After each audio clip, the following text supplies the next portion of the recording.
right, whenever you're ready, Brad. Or, sorry, not Brad, Aaron. Still in the last speech. My name is Aaron Rodriguez. This is COM 110, Public Speaking, the day I was born speech. I know this is a really weird thing to say, but I've never enjoyed celebrating my birthday. It always fell on either the last week of summer when everyone was away with their family, or the first week of school when everyone's back at school and they were sad. And I remember one birthday distinctly. I was turning 10 and everyone was in a bad mood, and I didn't really understand why at the time. Every adult I knew, all my family, all my family's friends, they were just upset. I didn't get it. I turned 10 on August 30th, 2005, which was the day after Hurricane Katrina hit New Orleans. Hurricane Katrina is one of the worst natural disasters in American history, both from an economic standpoint and an emotional one.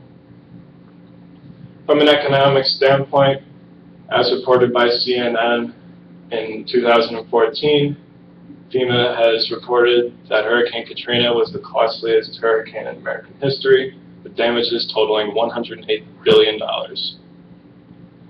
This includes 1.7 million insurance claims, which resulted in $41.1 billion paid by insurance agencies, including 16.1 million by the National Flood Insurance Program.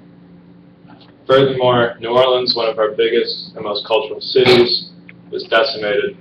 80% of New Orleans was flooded, and 70% of the people lost their homes. Furthermore, from an emotional standpoint, this was traumatic for many different groups of people.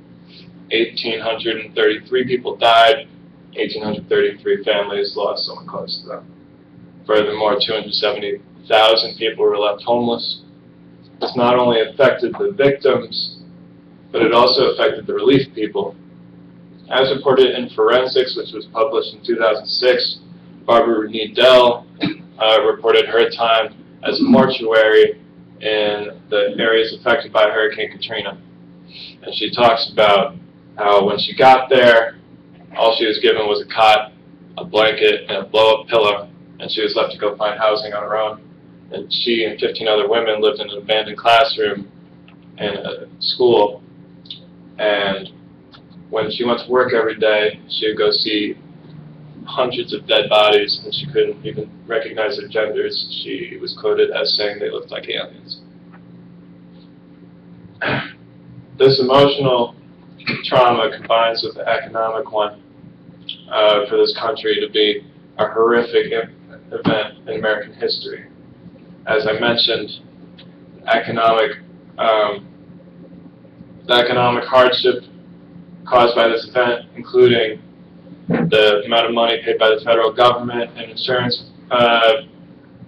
companies, the amount of destruction in New Orleans and the southeastern United States, and the emotional trauma for the victims, the survivors, and the relief personnel made this one of the most horrific events in American history.